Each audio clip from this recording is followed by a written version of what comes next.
the Monday Report. This is the town hall session live from the Prestige Plaza along Gong Road. Tonight we're talking about the burden of depression. The good news is that it can be managed, but you have to start by speaking. Say something. Don't let it get to the levels of attempting to commit suicide. And as much as the World Health Organization has ranked it as one of the leading causes of suicide, we're taking a bit of sampling. I'll get the questions from the audience in just a bit, but let's get one more testimonial from one Tom Osanjo. He's a veteran journalist with us here, and I'd just like to hear how it manifested and how you dealt with it. Please, Dan, sir. Yes, please.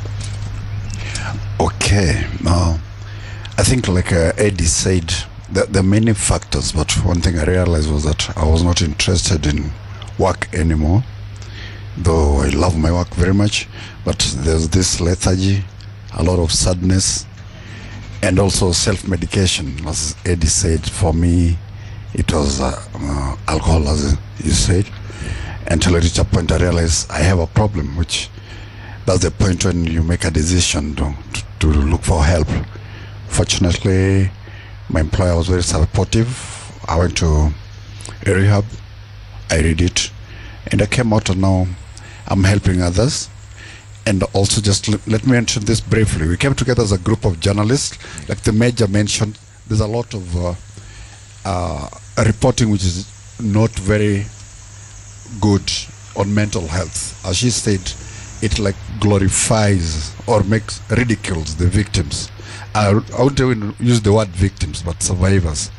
So the other thing we want to do is to talk to journalists and change the training. Yeah. So that when you're writing a story about mental health, you don't only leave it there, but to do a follow-up. Last week, I interviewed this person. We understand the pressure of newsroom. You go do one story and move to the next. Yeah. But now you need to do a follow-up. Yesterday, I did a story about Eddie. How is Eddie this week? And not only that, in your story, you should also include where do people find help. Not many people. My longtime friend Mercy there mentioned about these places where you can get help. But they're not very obvious for the people on the street. My story appeared in the Sunday Nation twice in a row, and people still call me even this afternoon. They want to know where there's help. And I think Dr. Mutisia there is the one who is behind Befriend Us Kenya or something like that, which is it's a very good resource for journalists. You can get any help you want there, and you can refer people to that, people who need help. For you, at what point did you know that you needed the help? When I realized I just lose interest in everything, things that I used to love. I read a lot. I could pick a novel. Normally, I do 2 to 2.5 days for a 600 to 1,000 page book. But this time I could take even 2 weeks to 1 month. I realized I'm not interested anymore. Okay. I'm not interested in I'm a sports columnist. I was not even interested in going to the stadium to watch football so that I can write my column the following Monday. Okay. So that's when I realized I needed help. All right. And it came. Thank you for sharing that. And I want to bring in Corinne as well. Corinne also went through the same, and she is still recovering, I believe. Corinne, what was your story like? Well, for me, I didn't know that I had depression until 5 years later, when I realized that my first suicide attempt 10 years ago was a symptom of depression. So it's been about 10 years since my first suicide attempt, and it happened a couple of times in the first year and had happened for the next 5 years. There was always attempts, there was always pills. Similar to her story, I had about 80 pills, then 70 pills, and then just scattering whatever I would find. If I find 20 Piritons, I'll take them. If I find, it slowly became like an obsession of trying to figure out how to end my life in different ways. When you cross the road, you're like, can I just be hit by a car and die? So it was a lot of years of trying to understand what is happening. And then for me, I learned that I had depression through Google, because I didn't know where to look for help. I thought that if I was to ask family or in church, you'll always be hit with, you just need to be strong and jibebe vizuri. So later, when I was diagnosed, that was at 21. It was the beginning of now a journey to sobriety and understanding myself more, understanding how to get help. So for me, therapy has really been a very core part of my healing. I'm still battling with depression.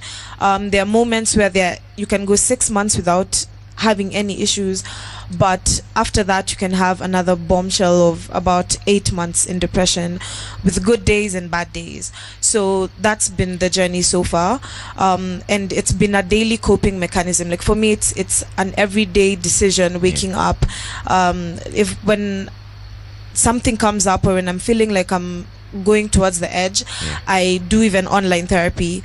There's so many solutions. As she said, there's so many places that you can find help that now we need to bring to the table. Did you know what the problem was at that point, in hindsight, for you to get to the point where you want to take your own life?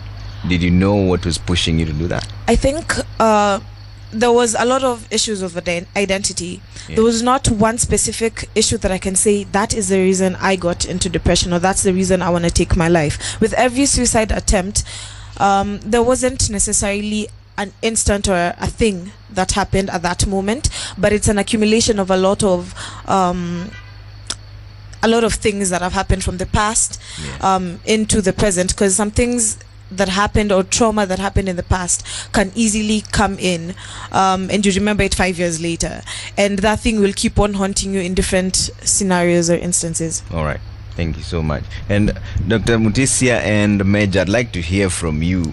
By the time someone gets to the point where they now just want to take their lives, what's really happening there, medically speaking? By the time somebody wishes they are dead, or they are having suicidal thoughts, it's very severe depression, which is actually a psychiatric emergency. If somebody, you get to know that somebody is having suicidal thoughts, you need to take it seriously. And at that point, in addition to talk therapy, they will need medication, and in some severe cases, even more treatment, like what we call electroconvulsive therapy. But the good thing is, once you get the person out of the crisis, support through either antidepressants together with psychotherapy, they'll be able to move on with life. I must categorize that there are two types of depression. There is the bipolar depression and the unipolar depression, and a lot of times people look at people with depression and wonder what is wrong with you. People have worse problems than you. They forget that in some cases there is a genetic predisposition, and based on what somebody has gone through in their lifetime. Some people have had several losses, and at that particular time they get into a state of hopelessness. So people tend to judge a lot and say others have gone through that, they are managing, what's wrong with you, without realizing that it's not just snapping out of it. There's a lot which you need to understand: the biochemical changes, genetic predisposition, the environment, what happened in your childhood. And it's good for people to sympathize and link them up for treatment rather than condemn. All right. Warim?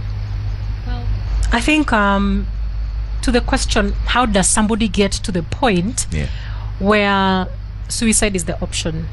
And I'm going to draw, what I'm going to say from just my experience over the years, talking to people who have survived their suicide attempts.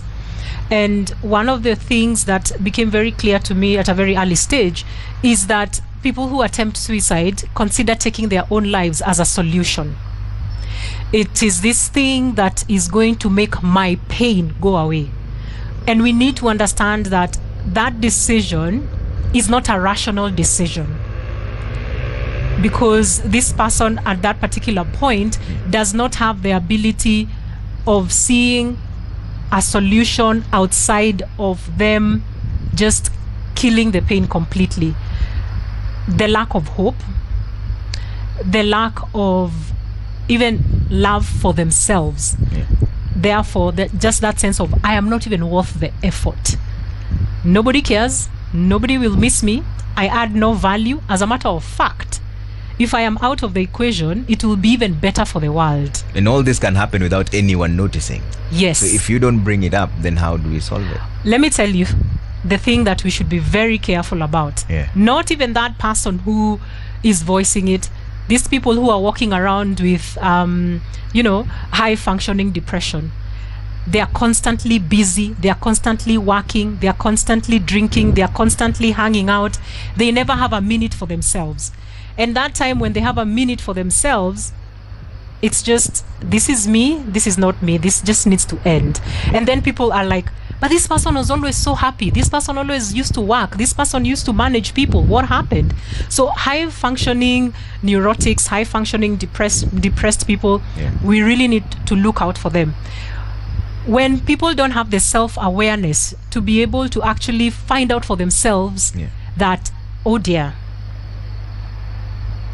I'm not sleeping well, I'm having suicidal ideation, I don't want to associate, maybe I should seek medical attention, but also when within an environment where people don't know what they're looking at. Because you see, that's another thing. People don't know what they're looking at. They will say, oh, they're just having a bad day, broke up with the girlfriend, lost his job, they didn't meet their targets, that sort of thing.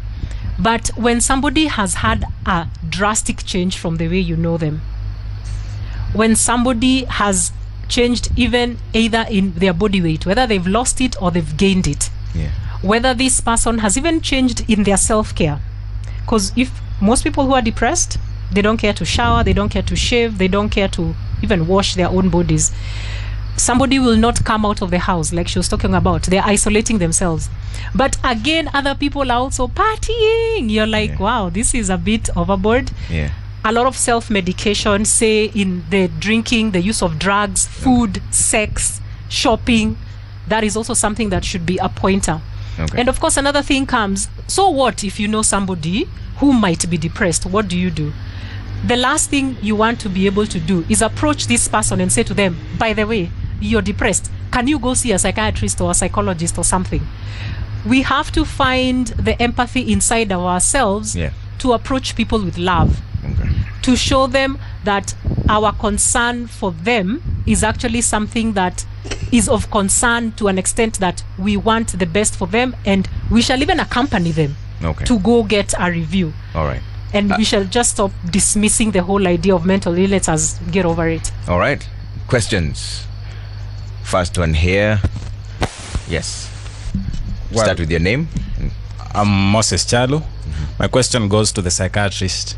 So my question is, what is the most common, or rather what are the most common symptoms of depression? Because some of us could be under their first stages of depressions unknowingly. All right. Depending on the age, with children, it can present as irritability and misbehavior. In adults, you will discover you're feeling more sad than you used to be. You're losing interest. You don't want to reach out to people. You feel unworthy. You feel too guilty of things. You're constantly assessing yourself, and you tend to withdraw. And initially, in the initial presentations, you might be able to realize something is wrong, and it's at that early stage where you need to talk to somebody, talk to a friend, talk to a family member. And if the symptoms continue worsening, because many people don't differentiate between sadness and depression. The normal sadness will not affect your sleep, will not affect your appetite, and it will not go on every day, most of the time, for at least 2 weeks. So there's a difference between stress and depression. Yes. Okay. Yes. And Mercy, I'd also like to hear from you as well as a psychologist on some of the symptoms that you think we should be looking out for, coming after his question. One of the symptoms that has not been mentioned is when you have a change of the way you think. You realize your thinking pattern has really, really changed. You used to be this positive person who always looked and knew how to look out for solutions, but nowadays you just seem to be negative. You just tend to feel defeated over everything. So that is a great symptom. The way you are thinking pattern has changed. Even the way you are feeling, though they've talked about the emotions, or rather the mood, you realize you used to be a happy, jolly person. All of a sudden you have this deep-seated sadness, and it is not going away. You sleep when you're sad, you wake up when you're sad. Like Dr. Will mention, these symptoms, most of them, especially the sadness, is not the one that today you are just sad because maybe you lost a loved one. You cannot say that sadness is a symptom of depression. That is because you've had a bad incident today. But it's this sadness that nothing major has happened, and even if it's a loss of a loved one, for 2 weeks you are still feeling very sad, no relief at all. Okay? And then you feel you have the need to just fight with somebody. For example, you want to be violent, you want to hurt somebody, you want to hurt yourself, and you cannot explain why. Then you have this throbbing headache. You take painkillers, it's not going. You start with Mandano, you go to headaches, you go to Betapin, you go to Sido, and it's not going down. Then you know that is a symptom that it could be something that is psychological. All right. And you need to see a doctor. All right. Dr. Mukuria, you have more to add? Symptoms? Or Sure. They've mentioned most of them. I think, yes, a lot has been mentioned about how somebody will think, how somebody will feel, how somebody will behave. But I also want to point to what we can notice for ourselves if we have the self-awareness, or what other people can notice. And this is a very dangerous part. So you have this person who has been isolating themselves, has had all those symptoms we've talked about. Then on a particular day, they show up, they are happy, they are generous, they are positive, they throw a party, they start saying, you know, you're such a good friend, if anything is to happen to me, you can have this. That should be a very huge red flag. I think it's one of the things that people miss, that when somebody who has been in this funk, all of a sudden, without intervention, whether pharmacological or psychotherapy, without those interventions, one day just becomes overly positive, happy, optimistic, you should really worry. You should really worry. Because what we have seen through history repeatedly is that once that phase is over, within like a fortnight or a month, these people take their own lives. And there has always been a question, but why? This person was so happy. I thought they were coming out of the funk.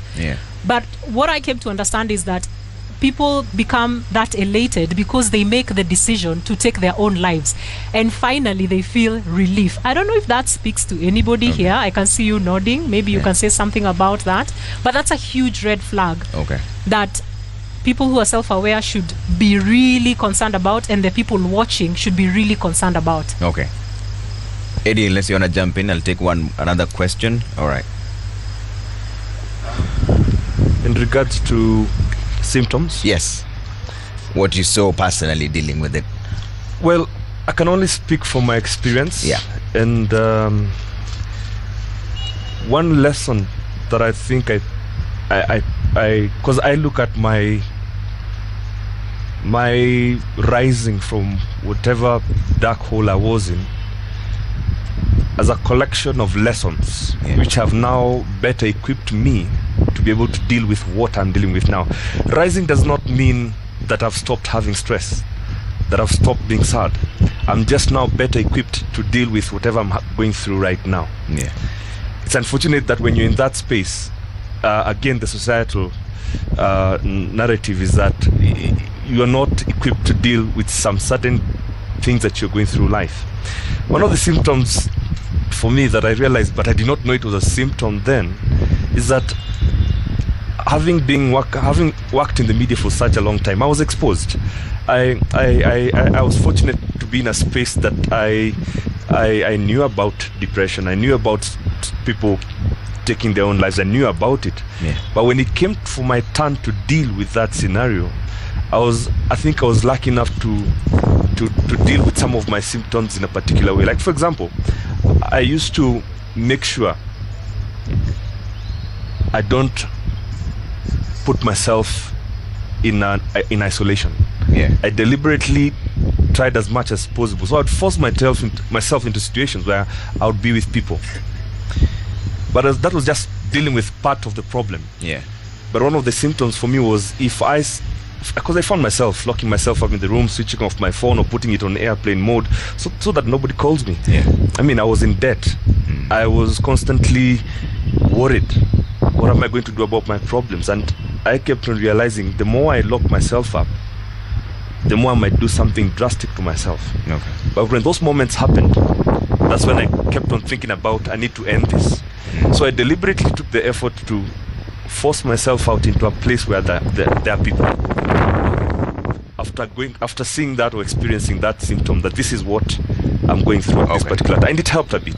It helped a bit. Let's take another quick break here on the town hall session. We'll be back with a lot more. When we come back, now we talk about solutions and open the floor to questions as well.